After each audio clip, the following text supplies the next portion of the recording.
Podcast Alesp Você de hoje recebe a deputada Maria Lúcia Amari, do PSDB. Ela que é advogada, foi a primeira mulher a ser eleita vice-presidente aqui da casa e deu início agora, no dia 15 de março, ao 6º mandato aqui na Alesp. Deputada, obrigada pela presença aqui nos nossos estúdios. É um prazer estar conversando com vocês, até prestar contas um pouco do nosso mandato, dizer nós como deputadas que enfrentamos, né, para ocupar o nosso espaço. Então é muito importante a gente estar conversando. Bom, deputada, já são então 6, né? A senhora deu início agora ao 6º mandato. Então, eu não vou nem falar especificamente de cada um. Já quero que a senhora traga pra gente aqui algum projeto, alguma discussão desses anos todos que a senhora se orgulha.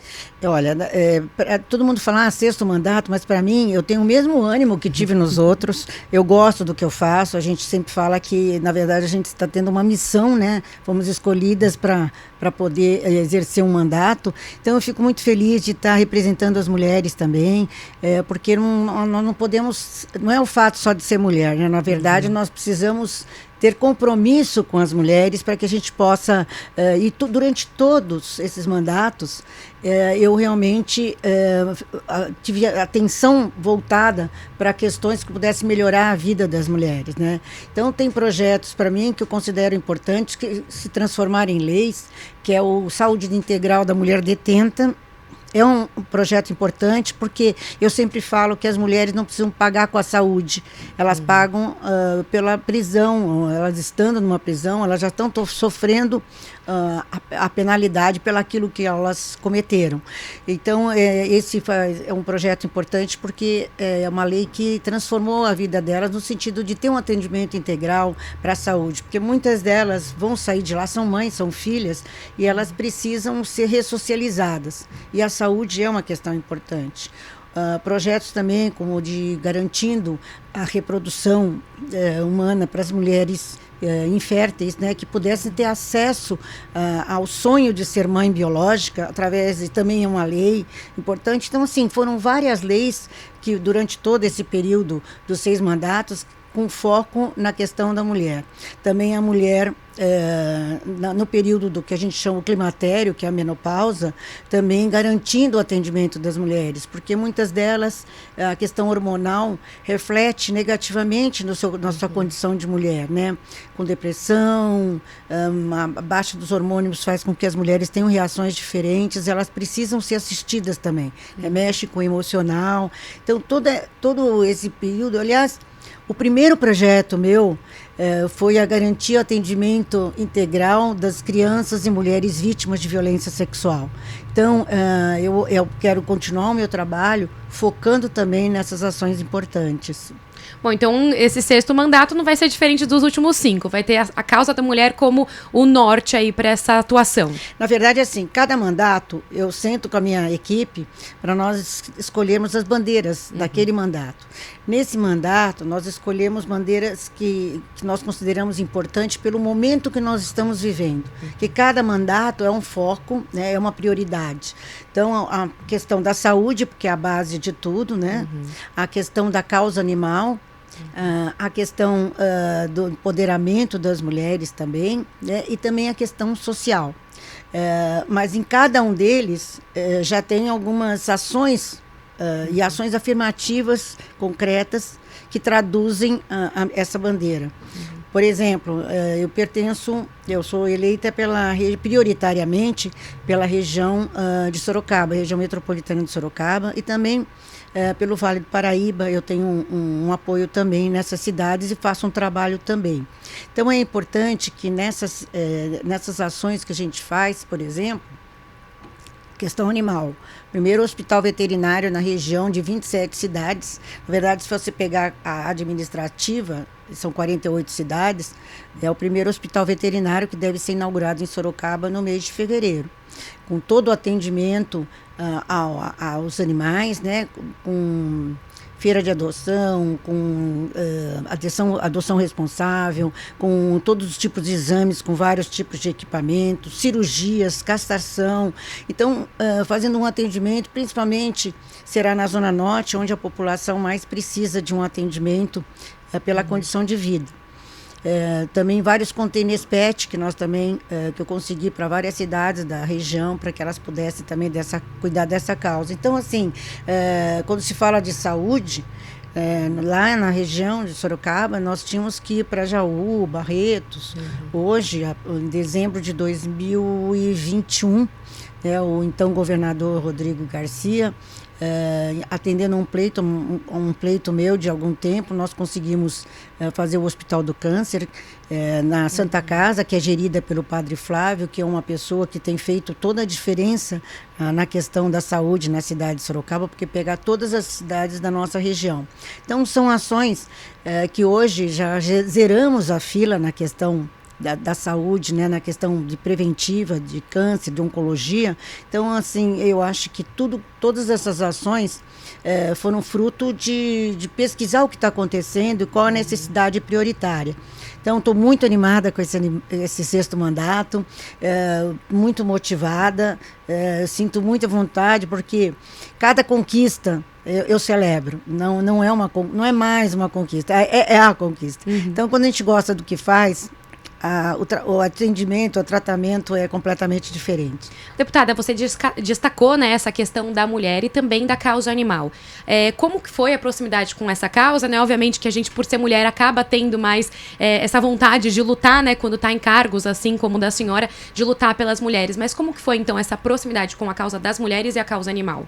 Porque, assim, na verdade, eu até faço um convite a todos. No dia 14 de junho, nós vamos lançar a Frente Parlamentar de Empoderamento da Mulher.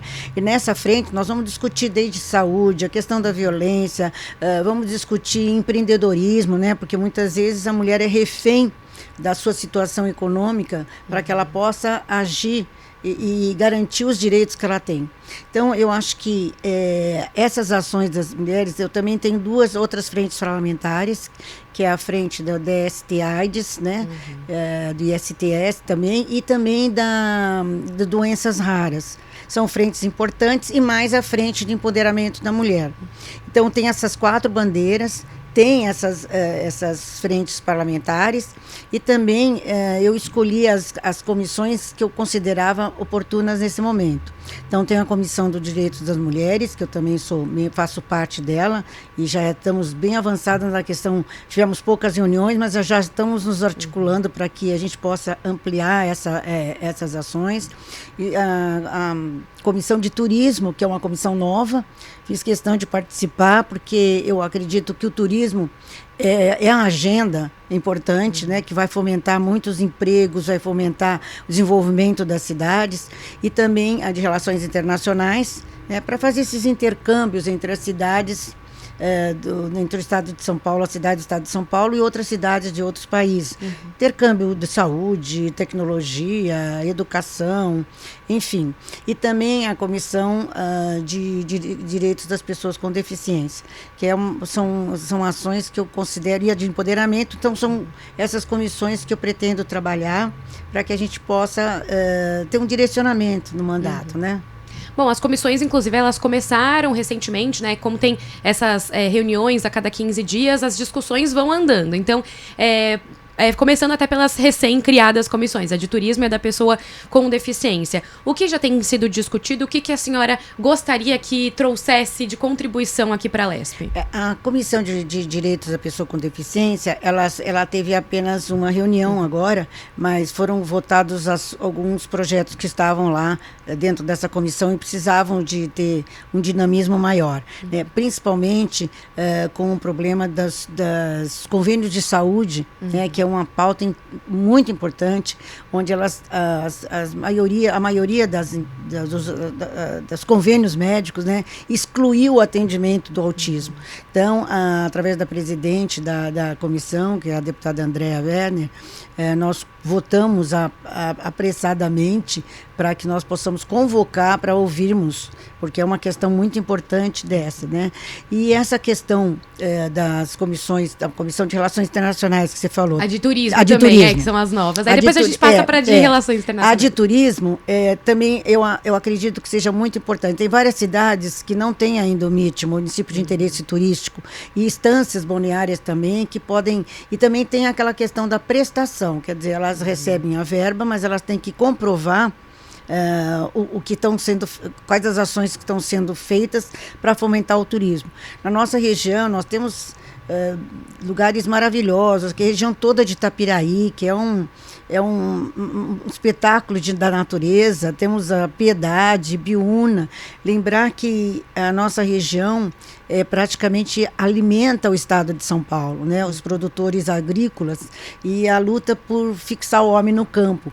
E às vezes nós podemos fazer, na questão do turismo, várias questões. Turismo de saúde, turismo lá tem muitas cervejarias também, turismo religioso, porque também temos muitas capelas centenárias, né, que nós podemos fomentar. Então, tem várias ações que nós esperamos poder construir, principalmente Sorocaba ainda não é município de interesse turístico. Nós estamos trabalhando nessa questão, nós temos muitos parques, né? Então tem ações para explorar, para fazer turismo gastronômico também, a região de São Roque, né? Uma região gourmet, né? Tem centenas de restaurantes na cidade, tem o vinho. Pelos vinhos, né? Então, assim, eu vejo que se nós não tomarmos a frente de algumas ações, priorizando, nós vamos ficar desassistidas, essas cidades, com relação ao turismo, a geração de emprego, geração de impostos que possam ser investidos em obras importantes, enfim. Eu estou bem atenta a essas questões que a gente tem colocado como prioridade. E também agora aproveitando da Comissão de Relações Internacionais, né? A casa já recebeu até diversos representantes de outros países. Então, como é que a gente pode esperar dessas atuação? Na verdade, eu já estava na comissão, né, nos outros 2 últimos anos, né, eu participei da comissão, primeiro eu participei da comissão de ética, depois a gente fala um pouco, mas a comissão de relações internacionais, nós fizemos vários intercâmbios, né, por exemplo, lá em Sorocaba nós temos um parque tecnológico. Então, tivemos visitas da Coreia, Japão, fomos recebidos também, recebemos também o consulado de vários países, dos Emirados Árabes, da Suécia, da Itália, e esses intercâmbios geram visitas desses cônsulos, né, nas cidades também, para fazer esse relacionamento, cidades irmãs, para fomentar, às vezes na área da educação. Por exemplo, Sorocaba tem a cidade irmã de Anyang, que é uma cidade que fica na Coreia.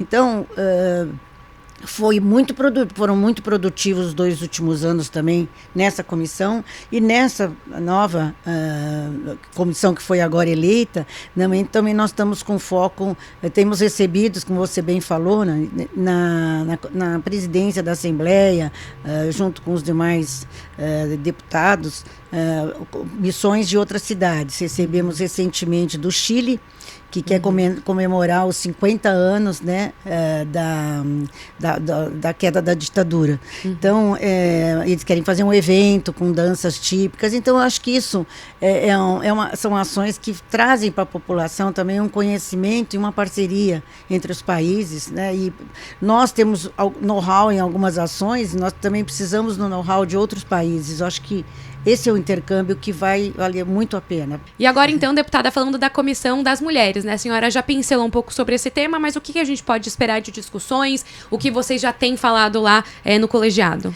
Essa reunião é importante, nós mulheres nessa comissão, vários partidos, né? Mulheres da direita, mulheres da esquerda, mulheres do centro, que eu me coloco como centro, e com a visão ideológica, nós podemos construir cada um com a sua visão ideológica, podemos construir juntas pautas importantes.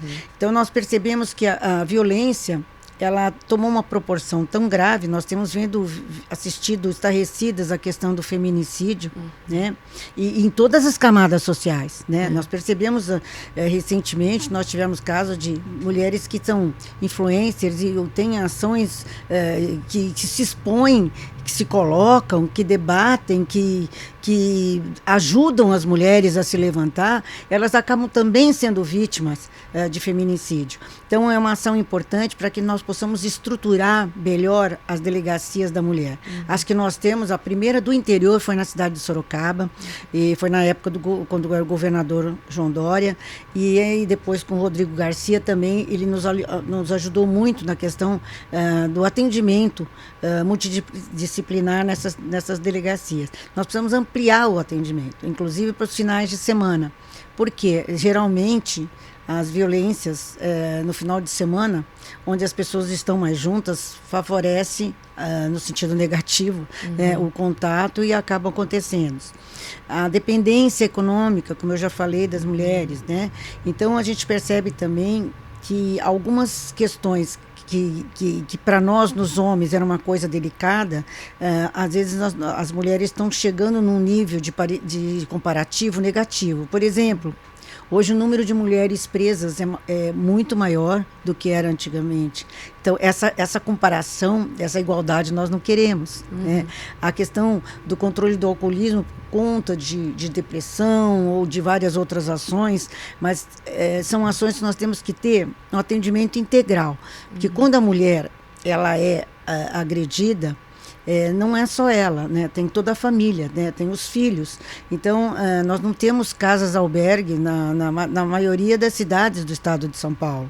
Nós temos na cidade de Sorocaba, nós temos uma rede muito boa lá. Eu falo de lá porque assim, a rede que nós temos foi o primeiro Conselho da Mulher do Interior, a primeira Delegacia da Mulher, 24 horas, a primeira vara de violência doméstica foi lá. Então, são lutas do meu mandato, mas que foram refletindo positivamente. Então, hoje nós temos uma rede, mas muitas vezes o atendimento hospitalar não é, por exemplo, o meu projeto não, já é uma lei, né, desde 2008, se eu não me engano. A mulher tem direito a atendimento, inclusive a perícia possa ser feita no próprio local onde ela está sendo atendida. Por quê? Para evitar o constrangimento dela ir numa delegacia, etc. Tenho trabalhado muito na questão do Instituto Médico Legal de Sorocaba, exatamente porque as mulheres são atendidas no meio as condições ainda não estão adequadas. Nós estamos trabalhando muito para que essa situação mude, onde tem uma sala especializada de atendimento das mulheres, né? Lembrando também a cadeia pública das mulheres em Votorantim foi uma luta minha, porque você vai passando o tempo, você até esquece as conquistas, né? Mas com atendimento, onde as crianças, as filhas das presidiárias são atendidas adequadamente, quando elas estão grávidas e precisam de um atendimento adequado. Então, são questões que a gente coloca como exemplo, às vezes, para discutir dentro dessa comissão, que pode servir de parâmetro para outras cidades da nossa região. E são mulheres que chegaram já empoderadas, e qual é o nosso papel? Fazer com que outras mulheres possam se somar, se sentirem fortalecidas e que a gente possa puxar essas mulheres. Porque às vezes as mulheres vão para a política, mas elas se isolam e não com aquele compromisso fica meio afastado. Então, nessa comissão, a gente percebe que as mulheres estão muito ativas, nós estamos muito focadas em efetivamente contribuir para que as mulheres possam ter direcionamentos, né? Porque a Casa da Mulher, que foi feita no governo do Rodrigo Garcia, isso foi muito importante porque é um atendimento integral. Então, às vezes, a mulher não precisa só do atendimento médico, ela precisa do psicológico, ela precisa ser capacitada para ir para o mercado de trabalho, ela precisa ser encorajada e dar condições de oportunidade. Porque se você não garantir o acesso, você acaba não contribuindo para a melhoria da condição feminina. Qual que a senhora diria que, neste momento, é o maior desafio aqui do estado de São Paulo no atendimento dessas mulheres? Não digo só das vítimas de violência doméstica, talvez principalmente elas, mas de políticas públicas que faltam aqui no estado, que tem essa deficiência ainda, para atender especificamente as mulheres. Eu acho que, por exemplo, a capacitação profissional das mulheres, hoje a gente percebe, eu lembro que quando eu fui presidente do Fundo Social de Solidariedade em Sorocaba, o Renato Âmari foi o prefeito da cidade, nós fizemos um trabalho muito interessante, nós criamos a Universidade do Trabalhador na época. E nós capacitávamos as mulheres. Então, nós fizemos naquela época, 20 e poucos anos atrás, fizemos curso de azulejista, pintora, enfim. E as mulheres são muito organizadas nas obras, né? São serviços que elas têm condição física de fazer, e fazem também com aquela qualidade de mulher, né? Não desmerecendo o trabalho dos homens também, claro que contribuem também, mas as mulheres são mais assim, se preocupam com algumas apresentações dentro desse trabalho. Então as mulheres hoje, elas podem conseguir absolutamente tudo, mas elas precisam ser preparadas. Então, acho que os desafios, independente da questão de violência, garantir leis que já estão em vigor, mas não estão sendo respeitadas, como essa da reprodução humana, né? Ela não tem sido atendida na medida, porque hoje um tratamento no particular é um tratamento caro, e as mulheres não conseguem ter acesso. E nós percebemos a quantidade de atendimentos que precisariam ter, né? Então, a gente tem que sempre, lá para trás, a gente, quando fala da questão da mulher, a gente não pode deixar de ver como é que você faz para que elas possam realmente ter acesso a todo o atendimento. Então, é atendimento integral. Passa desde casas especializadas que possam estimular. Por exemplo, um projeto meu que está para ser votado já desde o outro mandato anterior, a obrigatoriedade de ter conselhos municipais de direitos das mulheres em todas as cidades. Porque, às vezes, os prefeitos não têm essa sensibilidade de entender a importância, e aí entra a política no meio e acaba impedindo de um conselho tão importante de atendimento das mulheres que eles possam funcionar adequadamente. Então, é sempre assim, a gente está... É uma conquista, avança, daqui a pouco retroage em alguma coisa, você vai ter que voltar a garantir aquilo. Então, é uma luta constante, não tem trégua. Bom, já então aproveitando toda essa questão de luta, de empoderamento, como eu disse no início, a senhora foi a primeira vice-presidente eleita aqui na LESP, foi aí um cargo que a senhora foi a única quase, né? Teve uma outra mulher também que exerceu aí esses cargos na mesa diretora. Queria saber como que foi esse momento desse cargo que a senhora exerceu e por que atualmente, né, a gente não teve uma repetição aí de mulheres na mesa diretora. Isso é lamentável, né? Eu fui a primeira mulher em 150 anos a exercer o cargo de vice-presidente da Assembleia Legislativa, na época do presidente Fernando Capês, né? E isso foi uma marca, né? Eu falo não por uma simples vaidade, mas com orgulho de estar representando as mulheres, garantindo um espaço. E na ausência do presidente, eu exerci o mandato como a primeira mulher a presidir interinamente. Então foi um avanço bastante grande. No segundo mandato, no segundo biênio, eu fiquei na segunda vice-presidente, né? E outra mulher ocupou também a primeira vice-presidência. Então nós garantimos ali o nosso espaço nesses 4 anos. Lamentavelmente, depois dessa situação, nós não conseguimos mais. Hoje não tem nenhuma mulher na mesa. Nenhuma. Antes tinha, mas assim, na quarta secretaria, sabe? Tudo bem, cada espaço é importante, mas nenhum cargo que desse mais destaque para a mulher, né? Hoje a gente percebe, por exemplo, poucas mulheres na liderança. O meu partido sempre foi o PSDB. Nós tivemos no mandato passado 5 mulheres, né? E hoje também temos a maior bancada de mulheres. São mulheres que, algumas eleitas, reeleitas e outras eleitas. E isso faz com que mostre também a nossa força, né? Porque é muito difícil a vitória da mulher. É muito difícil nós conseguimos a reeleição. Porque a gente sabe que a maioria não investe nas campanhas femininas. Os partidos políticos, às vezes, e as mulheres, às vezes, se permitem usar uma cota de mulheres laranja, que, na verdade, não fazem campanha. Isso não pode acontecer. A gente sabe o que tem. Tem processos aí correndo por conta dos partidos que não garante. Então, eu fiquei muito feliz, mas hoje a gente tem que, no próximo biênio, nós temos que ficar atentas para cobrar antes, né, que haja mulheres na mesa. Eu acho isso muito importante. E também, um outro fato que eu achei também bastante, ficou muito na mídia, o Conselho de Ética, né? Eu presidi o Conselho de Ética E avançamos muito na questão de postura dentro da Assembleia Legislativa. Ninguém faz que tem vontade de caçar ninguém, mas foi uma ação importante para colocar limites dentro de uma Assembleia muito agitada. Porque nós tivemos... A nossa eleição foi muito difícil. Nós tínhamos a direita e a esquerda, eu estava no centro. Então foi desgastante, foi uma luta muito difícil. Então a conquista da Comissão de Ética para nós foi muito importante. Bom, já aproveitando até, né, a senhora lembrou esse momento e foi uma legislatura bem agitada, né? A senhora trabalhou bastante ali no Conselho de Ética. Tenho 2 perguntas já para fazer em relação a isso. Já aproveitando essa questão do empoderamento feminino, várias questões que foram levadas, né, para o Conselho de Ética na última legislatura, elas tinham também relação com a causa da mulher, como o caso do Arthur Duval, o caso da Isa Pena. Então, primeiro é uma questão dessa, queria que a senhora falasse como é que foi fazer parte do Conselho de Ética tendo que julgar essas questões, tendo que trabalhar e discutir essas questões. E a outra é em relação à próxima legislatura. Se a senhora acha que o Conselho de Ética agora vai trabalhar tanto nessa 20ª legislatura quanto na passada.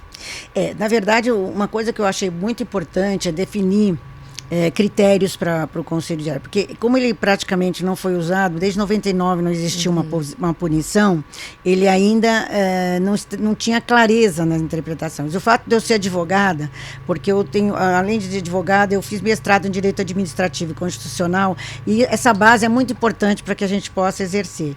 E a gente percebeu que na questão da Comissão de Ética, a gente percebia que as pessoas ainda não estavam acostumadas, e o fato de ser mulher fez com que a gente tivesse um papel mais fortalecido para que a gente pudesse demonstrar que nós não estávamos ali para ser mais uma, né? Até quando eu assumi, eu falei, olha, se for para ficar numa posição da rainha da Inglaterra, não pode permitir esse viés de...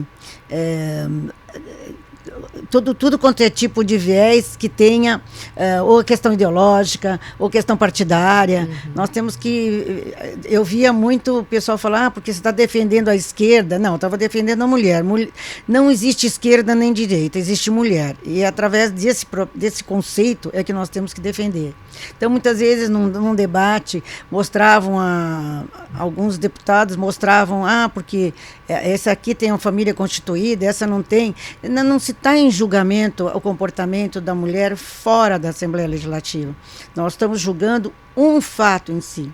E aquele fato precisava ser punido porque a sociedade esperava uma resposta. E nós ficamos atentos a isso. Então, todo o nosso trabalho na Comissão de Ética foi muito difícil, porque eram 9 componentes, só tinha eu de mulher, uma mulher e 8 homens. Então, claro que ali tem que existir isenção total, mas a gente percebe que a própria formação, né, as diferenças de homem e mulher, eles acabam repercutindo, né? A mulher sempre sofre a pior parte, né? A corda sempre arrebenta para o lado dela. Então, a gente tem que... São valores importantes. A questão do deputado Arthur Duval foi uma questão internacional, né? Quer dizer, nós ficamos expostos negativamente, né? Houve um comportamento abusivo em relação a essa questão. Houve a questão do assédio, que também foi uma situação... Aquelas imagens ficaram aparecendo na TV durante um tempo, repercutiram muito mal com relação... Se nós não tomássemos uma postura naquele momento, onde começou, foi muito conturbado. Foram 4 anos de muita conturbação, brigas, falta de respeito, agressões de palavras, agressões, até chegou a agressão até praticamente física, né? Então, isso expôs a Assembleia negativamente. Eu acho que na hora que nós tivermos o comportamento de penalizar o que foi ultrapassado do limite, porque eu sempre falo para não confundir a imunidade com impunidade. Nós temos que ter a consciência de que nós estamos ali para mudar a imagem que nós temos, porque a população espera que nós estejamos aqui para legislar. No momento que você se perde em debates e discussões e para a Assembleia para discutir essas questões, você deixa de votar projetos importantes. E desses 5 mandatos, né? Eu vou deixar de fora o 6º, mas pensando nesses 5 mandatos e esse início de 6º, a senhora acha que estamos num momento que tem muito mais mulheres na política, que as mulheres estão mais engajadas? Teve um avanço nesse tempo? dobrar o número de mulheres. Eu espero que não seja só o número dobrado, mas que seja o trabalho dobrado, que a gente possa contar com todas as mulheres, independente da questão ideológica, para nós focarmos naquilo que precisa ser discutido aqui na Assembleia. Eu não sei ainda como será esse mandato.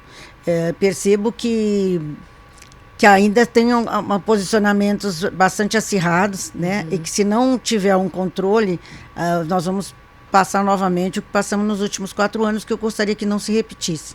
Porque, como eu já falei desse 6º mandato, nos outros mandatos, nós não tivemos, foi o pior mandato em termos de compostura, em termos de postura, né, em questão de resultados, porque realmente alguns excessos foram virando rotina. Agora a gente também tem algumas questões que ficaram muito, que pautaram aí esse final de mandato, começo de outro mandato, que é a questão da segurança nas escolas e da habitação. Até que a gente teve uma comissão nova aqui na LESP da habitação. Então, começando pela segurança nas escolas, o que a senhora acha que seria aí uma saída para coibir esses ataques que têm sido recentes, foram recentes, né, no começo do ano?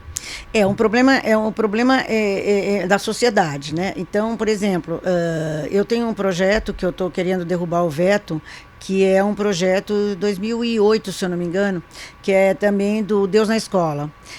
Não é um Deus específico da Igreja Católica, foi construída uma cartilha em Sorocaba, de 96 até 2004, é uma cartilha que foi construída por budista, católico, espírita, evangélico, porque é um conceito de Deus, mas no sentido da fé, da família, de valores éticos, então, para incutir nas nossas crianças essas questões. Hoje a gente percebe que os professores, eles são educadores, psicólogos, assistente social e às vezes pai e mãe.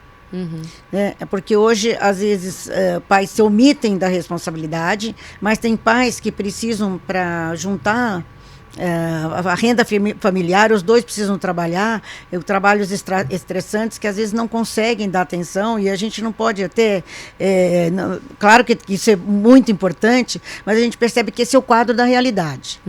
Então, nós precisamos começar a espiritualizar mais, né?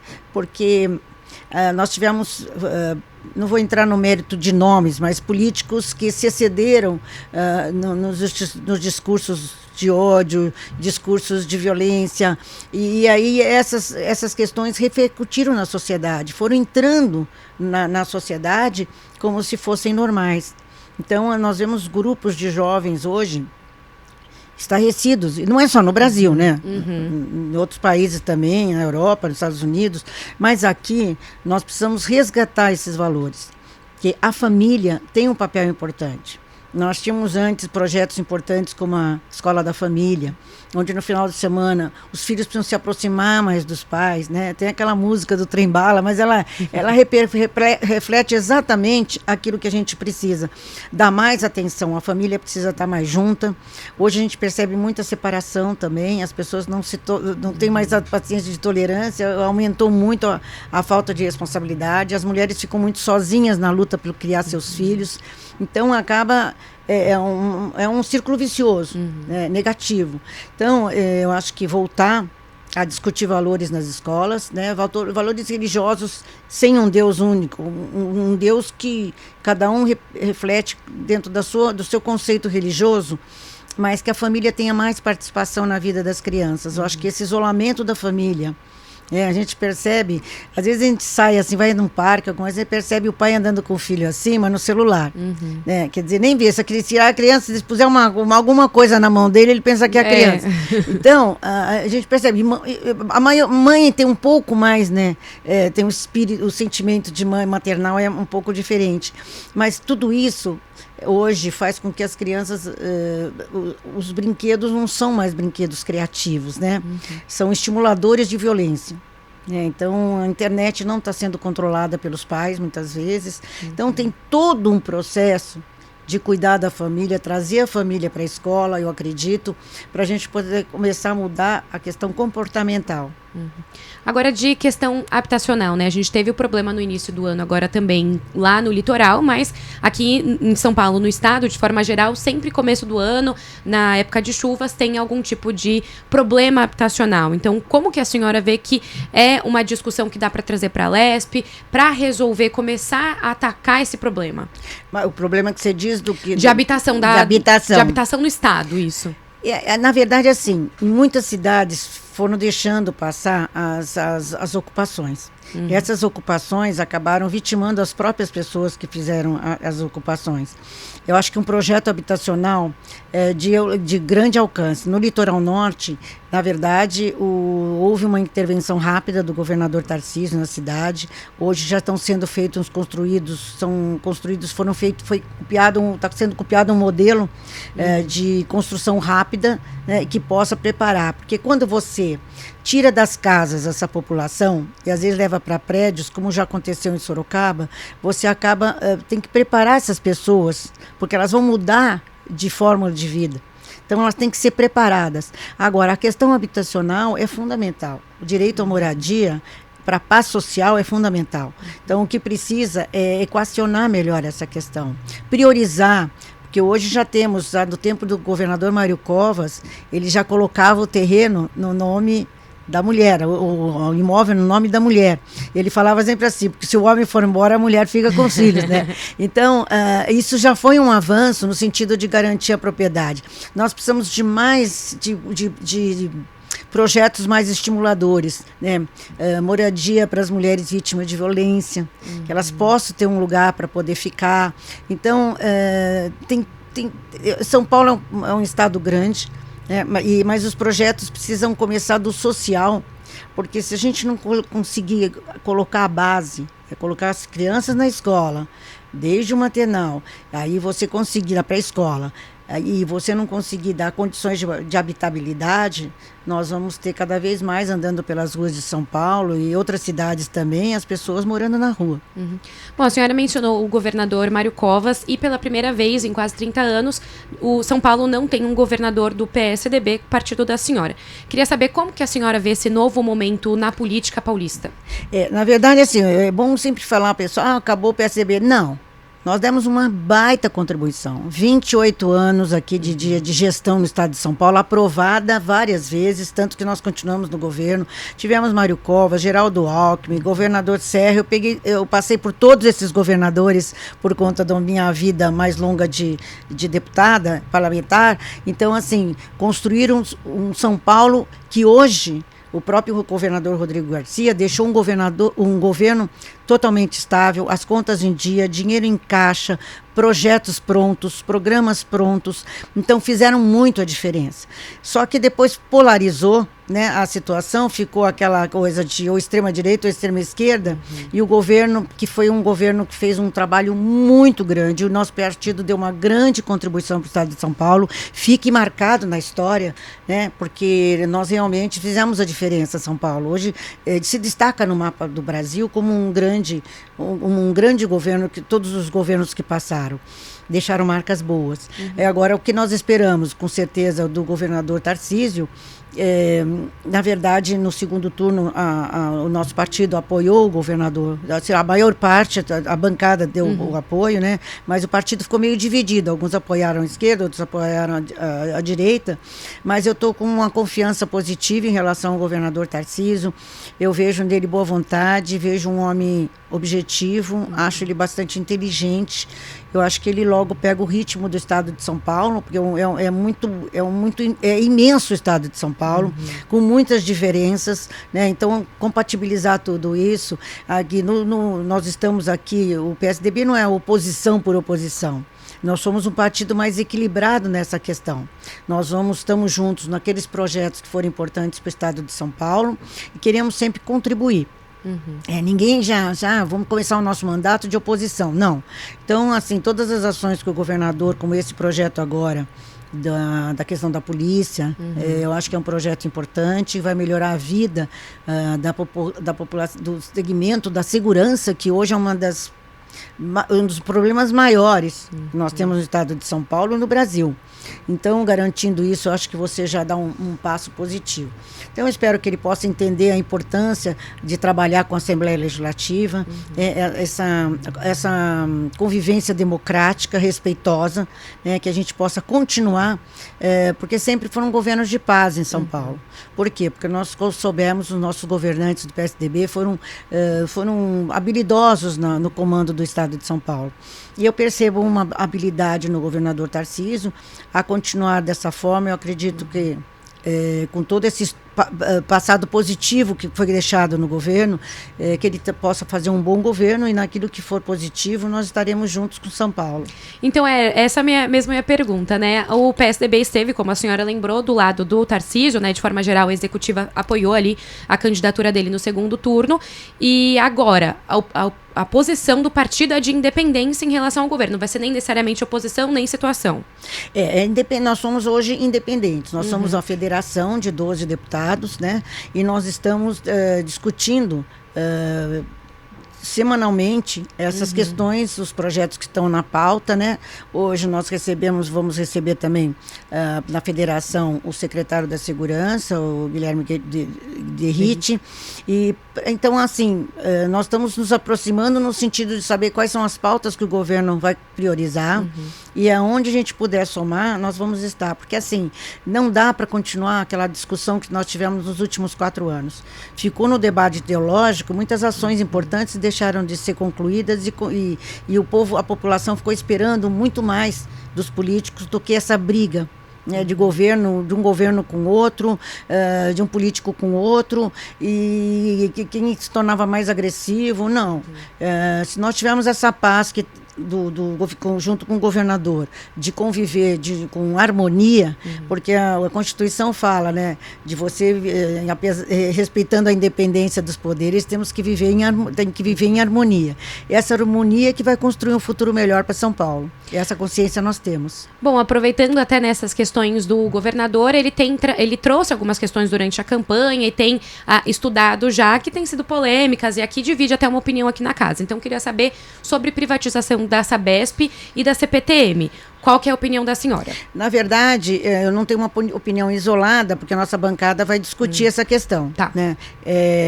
Não temos hoje um posicionamento, né? Mas, em princípio, vai ter que ser discutido com muita clareza, porque é um assunto polêmico. Né? Nós temos que ouvir todo mundo, né? Nós temos que ver as condições para que isso aconteça, mas hoje nós não temos posicionamento, nós vamos ter que discutir isso com muita tranquilidade para que a gente não dê um passo errado que depois possa comprometer o futuro da Sabesp no estado de São Paulo. Bom, agora a gente segue aqui para uma parte do podcast que é um pouquinho mais descontraída para a gente conhecer a senhora fora aqui da Lesp, também conhecer um pouquinho da história. Então, a minha primeira pergunta, já para a gente iniciar esse bate-papo, é em relação à entrada na política. Como é que foi essa entrada lá há 5 mandatos, né? Como é que foi essa entrada na política e por que a senhora decidiu seguir aqui para a Lesp? Na verdade, meu então marido era prefeito da cidade. O candidato que era ser deputado estadual era um candidato que, faltando 3 meses para a eleição, ele desistiu da candidatura, e o partido queria ter uma candidatura para defender os interesses, porque o Renato Amari era deputado estadual e foi candidato a prefeito, então ele interrompeu o mandato dele de deputado para ser prefeito. Então ficou em aberto um deputado estadual para ajudar na cidade. Então, conversando com o partido, o pessoal entendeu que eu estava começando a fazer um trabalho social bom na cidade, que eu tinha uma chance de poder participar e contribuir mais. E eu vi que realmente eu ajudava muito como primeira-dama da cidade, eu ajudava cidades menores, junto com a dona Lila Covas, para poder ajudar as outras cidades. Então eu via que eu podia fazer muito mais se eu tivesse na vida pública como deputada estadual. E aí nós começamos...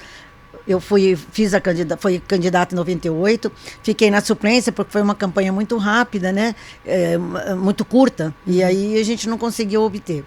Aí, naturalmente, quando foi em 2002, bom, Você já foi submetida a uma eleição, já teve um resultado até que positivo, né? Porque a primeira vez que eu saí, nem sonhava em pensar em ser política partidária eu já exercia.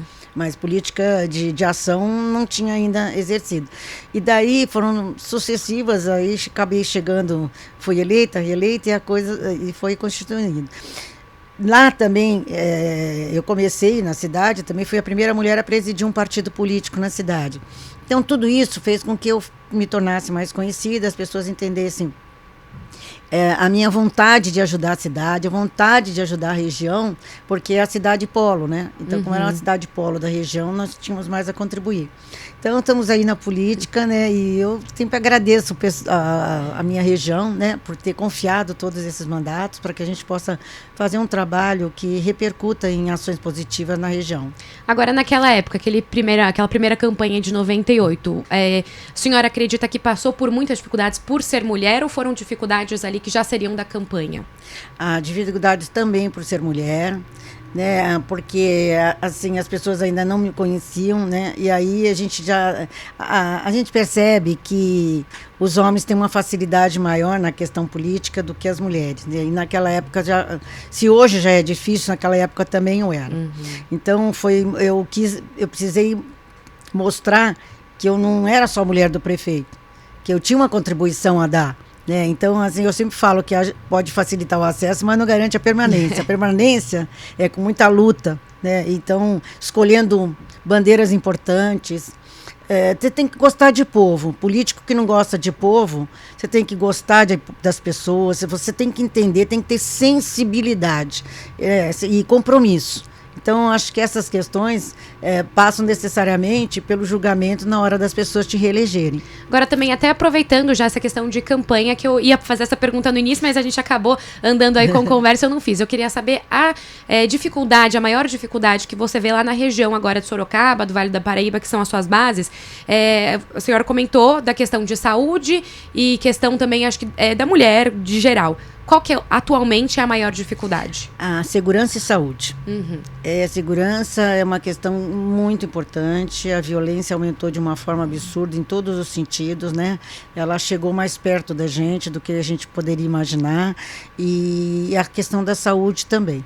Porque, na verdade, assim, a maioria dos prefeitos luta, tal, mas às vezes alguns prefeitos, eles, por exemplo, não conseguem fazer uma gestão e aí eles sobrecarregam a cidade vizinha. Então, ainda é a distribuição de recursos ainda é uma questão importante. Acho que a regionalização, para mim, é uma solução importante. Regionalizar, porque às vezes você junta 3, 4 cidades, uma com uma especialidade, outra com outra, e aí você consegue fazer com que a população seja atendida nas especialidades. Então, essa é uma luta que eu quero também empreender na questão da regionalização com qualidade. Bom, agora também, continuando aquela parte mais descontraída, queria saber o que a senhora gosta de fazer fora aqui da Lesp quando não está tendo essas atividades parlamentares ou partidárias? Conviver com a minha família, com meus amigos, né? Tenho muitos amigos, meus cachorros, eu sou apaixonada pelos meus cachorros. Tenho a Julie, a Pandora, uma labradora e uma golden. Gosto de ver filme, assim, Netflix. Tá lá sempre, né? Gosto de viajar. Quando eu posso, é muito difícil.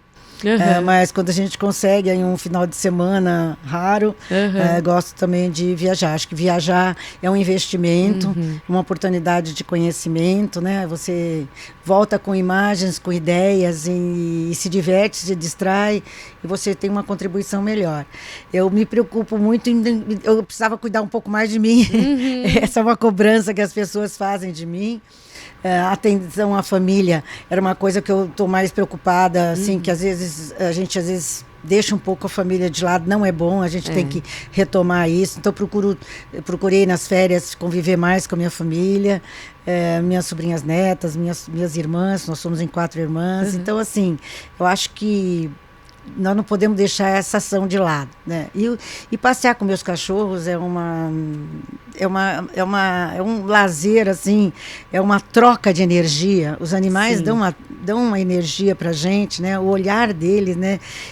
Aquela cumplicidade dos animais com a gente, por isso não só uma bandeira, mas na minha vida pessoal eu curto muito. Então teve também essa proximidade da vida pessoal, de infância, de ter animais, e por isso também a causa animal? Também. Porque aí no momento que quando você convive diretamente, você também assume a sua responsabilidade, porque você vê que o seu animal, você está conseguindo fazer por ele muita coisa, né? Um tratamento adequado. Aí você vê aqueles que sofrem porque não tem um animal e não tem recursos para cuidar daquele animal. Então isso sempre é assim, a gente fala, poxa, eu preciso fazer alguma coisa pelos outros, né? Então, todas as entidades, a gente faz campanhas importantes de doação de ração, doação de cobertores, de doação de colchõezinhos para essas protetoras que precisam de ajuda.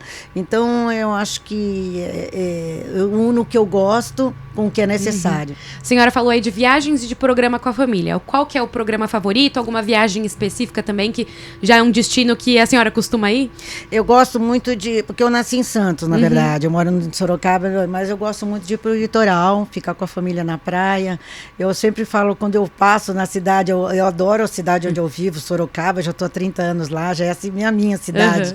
Mas também sempre quando eu vou a Santos, bate aquela saudade da cidade também, aí ficar junto com a família é sempre muito bom. E agora também eu gosto de pedir dicas de gastronômica, alguma dica turística, qualquer coisa que a senhora quiser falar aqui pra gente, da região de Sorocaba, já que é a cidade aí que a senhora escolheu. A cidade de Sorocaba tem Biúna, que é uma cidade, Piedade, Araçoiaba, são cidades que tem lugares agradáveis. Sorocaba é uma cidade gostosa, tem muitas coisas para fazer na nossa região. Acho que é só uma questão de... É por isso que a gente fala muito do turismo, né? Isso. Porque é uma cidade onde a gente tem pessoas para sair. Agora, quando por exemplo, no caso, também o litoral também tem as suas belezas. Eu gosto muito da cidade de Campos do Jordão também. É uma cidade que também tem umas belezas naturais. Então, assim, eu gosto muito de vivenciar essas cidades quando eu estou lá, porque e também levo recursos, né? Porque são cidades que eu tenho convivência com a população, então é importante que a gente também tenha uma troca. Eu estou para ir na cidade de Santos também, a convite da vice-prefeita de lá. Enfim, a Renata, nós temos que ajudar também aquilo que pode ser, porque é a cidade onde eu nasci também. E viagens também internacionais, a senhora tem costume ou gosta mais de conhecer, de ficar aqui pelo Brasil? Eu já viajei muito pelo Brasil, né? Mas também gosto muito de países da Europa. Acho que a gente aprende muito, né? Tive recentemente nos Estados Unidos, porque eu tenho uma amiga de infância que mora lá, então cada 2 anos bate a saudade, eu fico uns dias com ela lá, quando ela vem para cá também. Mas assim, eu acho que a Europa é uma coisa bem cultural, né?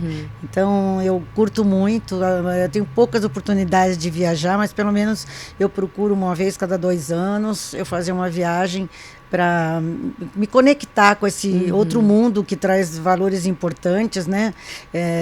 Tive algumas viagens com amigos que eu acho importante, conheci o Japão, conheci países que eu aprendi muito, né? Com os valores deles.